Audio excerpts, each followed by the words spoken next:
Hello friends, welcome to my channel Techip Nepal.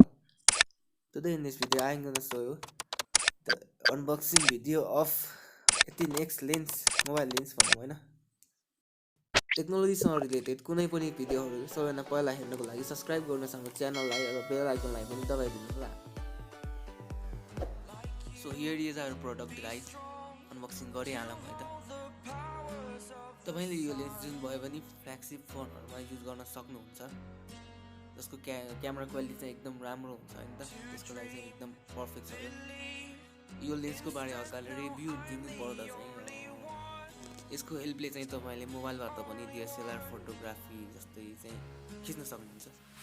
So here is our gadget guys, हेर्नुस् त 18x scope भन्छ। Scope चाहिँ नभन्दा PUBG को याद आयो फेरि। पहिला के एक्सेसरिज छ हेरौँ है त गाइस।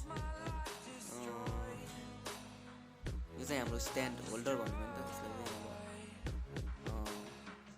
यसले चाहिँ हाम्रो 18x लेन्सलाई मोबाइलमा एट्याच गर्न हेल्प गर्छ गाइस। त्यो रिङले चाहिँ ट्राइपड स्ट्यान्ड र स्कोपलाई एट्याच गर्न हेल्प गर्छ। हेर्नुस् त हाम्रो लेन्सको फुल सेटअप चाहिँ लगभग यस्तै हुन्छ।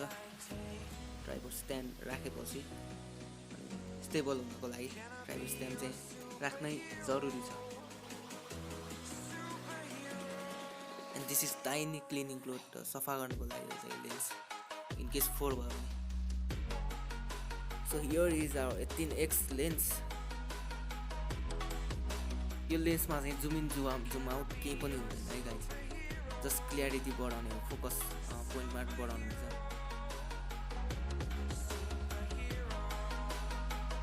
यसबाट चाहिँ तपाईहरुले फोकस लेन्थ एडजस्ट गर्न सक्नुहुन्छ। Here is our tripod guys. सबै असेम्बल गरेर हेरौँ अब चाहिँ।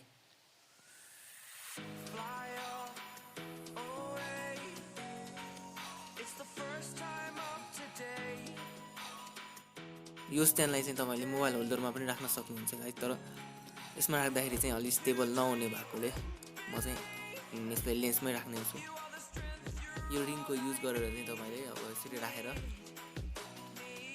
यदि तपाईले ट्राइपड युज गर्नु भएन भने फोटो एकदम मुभमेन्ट देखिन्छ गाइस। फोटोमा अब तपाई हेर्न सक्नुहुन्छ गाइस, हाम्रो स्कोप चाहिँ रेडी भएको छ। पुरै टेलिस्कोप जस्तो देखिएको छ हैन। तपाईले यो स्कोपलाई ट्राइपड बिना पनि युज गर्न सक्नुहुन्छ। तर फोटो चाहिँ तपाईले स्टेबल क्यामेरालाई चाहिँ स्टेबल राख्न सक्नु भएन भने चाहिँ फोटो एकदम मुभमेन्ट आउँछ है त गाइस। सो फोटोमा नोइज अलिक हटाउनको लागि भयो भने तपाईले यो स्ट्यान्ड युज गरेर फोटोग्राफी गर्नु भयो भने चाहिँ एकदम क्लियर आउँछ।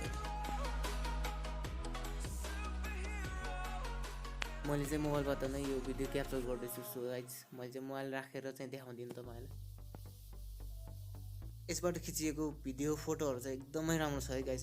तपाईले नि एकदिन अर्को च्यानलमा छ मेरो, त्यसमा हेर्नु होला तपाईले। युट्युबमा गएर यंगस्टर क्रिएसन भनेर सर्च गर्नु होला। YOUNGSTRKRIC चाहिँ है त गाइस। एन्ड फ्रेन्ड्स, कस्तो लाग्यो तपाईलाई मेरो भिडियो? लाइक गर्नु होला, शेयर गर्नु होला, कमेन्ट पनि गर्नु होला। कस्तो लाग्यो? फर्स्ट टाइम बोलेको युट्युबमा चाहिँ फर्स्ट भोइस हो है मेरो चाहिँ। First voice on YouTube guys. Boom. Bye bye. Have a nice day. Yeah.